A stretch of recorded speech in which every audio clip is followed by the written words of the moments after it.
Cup of Joe time. Joe Maddon is with us. How are you, Joe? Good to have you back on.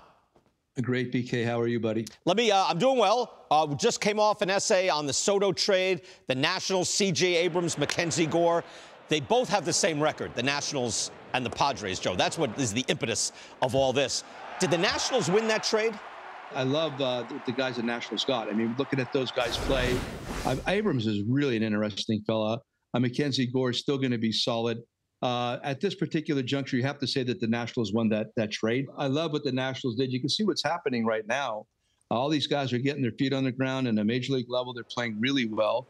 And I like a lot what the Nationals are doing. And Davey got another contract, which I love. Listen, I like Soto. Everybody likes Soto, but I don't know that he's the kind of guy that you build everything around. And I think that's what the Padres were counting on. You know, since we've been on the air last, that's when Ohtani got the hurt UCL. I even thought, we must have talked to Joe about this. So many, bad news for the Angels, more bad news. And then even since we last spoke, he's not going to be pitching, yet he's still hitting. Joe, is that the move to make? I don't know if you were in that position as the manager, you were there. Is that the move you would make? Well, honestly, based on everything, where they are in the race, the fact that they have no chance for the playoffs right now, and to get him well and get him back at least as a hitter next year, everything points to me like you should just get cut on right now if, in fact, surgery is necessary. So I don't understand that part of it. There might be something I'm missing.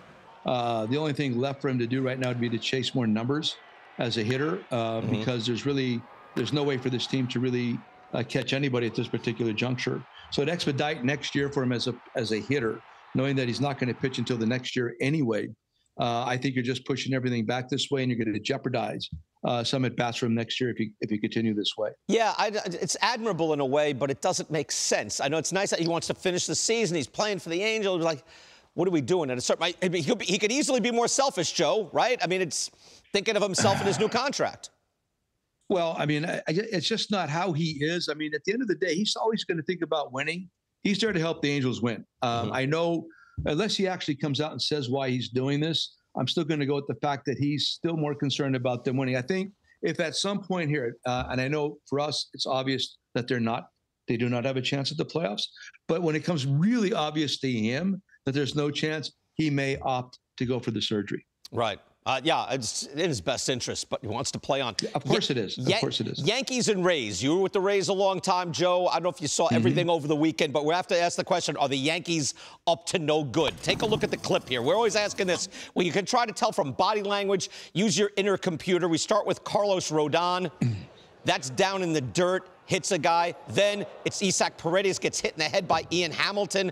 And then Rosarena gets hit by Abreu, gets plunked right there. Were the Yankees up to no good? Yeah, I'll defend Rodon. That's just a back foot slider. That's a good place to throw a breaking ball underneath the right-hander. So I think that's all that was. The other stuff was intentional. There's no question. I didn't get a chance to see this particular game. I know it's been brewing. And again, I'm not opposed to a good old baseball fight. For me, when I was a hitting coach, I used to tell my guys, when you get hit, you have two options. Either go to first base or go to the mound. I prefer that method. So I did. I mean, that was it. I mean, if you thought you were thrown out on purpose, you go to the mound.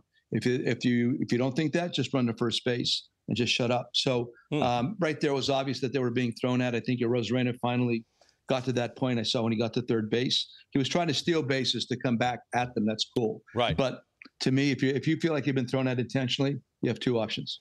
Interesting. All right, here's Ian Hamilton of the Yankees. This quote has gotten out there. Let's take a look at that if we can. And then Brandon Lau had a quote as well. Here's Ian Hamilton. If they want to come over here, they can come over here. I wish we had another game against them. To which Joe is everyone saying, who's Ian Hamilton? But okay, then there's Brandon Lau, who kind of answered it in a way. He came out and said, now he did it in a measured fashion, but he said, look at it.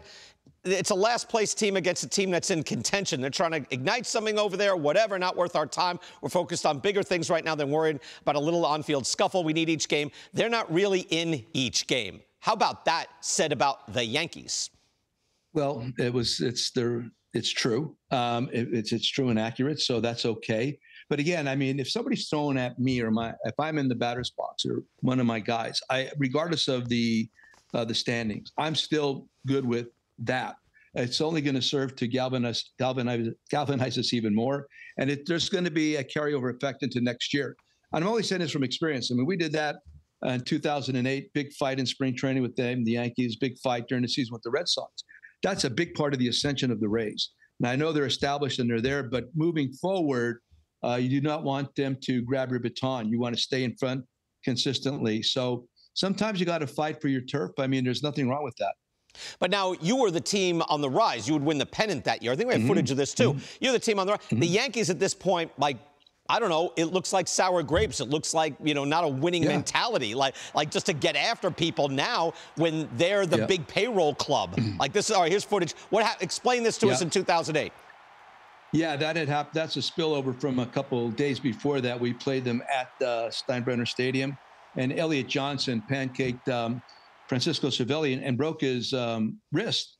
And after the game, they were all upset. I wanted to know, why are you upset? Are you upset because Francisco got hurt? Or are you upset because we played the game that way in spring training?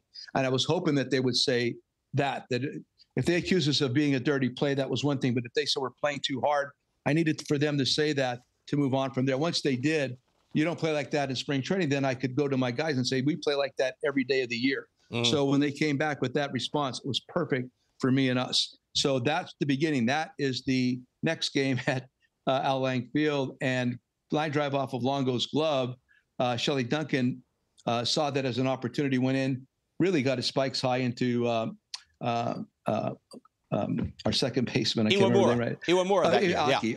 Aki, right. And then here comes Johnny Gomes, and everything broke loose. But we needed to do that. Before that game, we had a meeting in the umpire's room with Jerry Crawford, me and Girardi, to make sure that that did not happen. So it was necessary. We needed that. We needed that to move forward. We got it, and that was a big part of, again, our ascension. And then, again, the fight with the Red Sox. Sometimes you have to do that. I mean, it's the way the world works. Sometimes you have to fight for your position, physically fight for your position. We did that, and it made a big difference. And from that point forward, we were on equal footing with both the Red Sox and the Yankees. Yeah, very different position now with the Rays. And Rays are like, we can't be bothered with these pesky Yankees. How about that? Things have right. How about that? Things have changed. Right. Wow.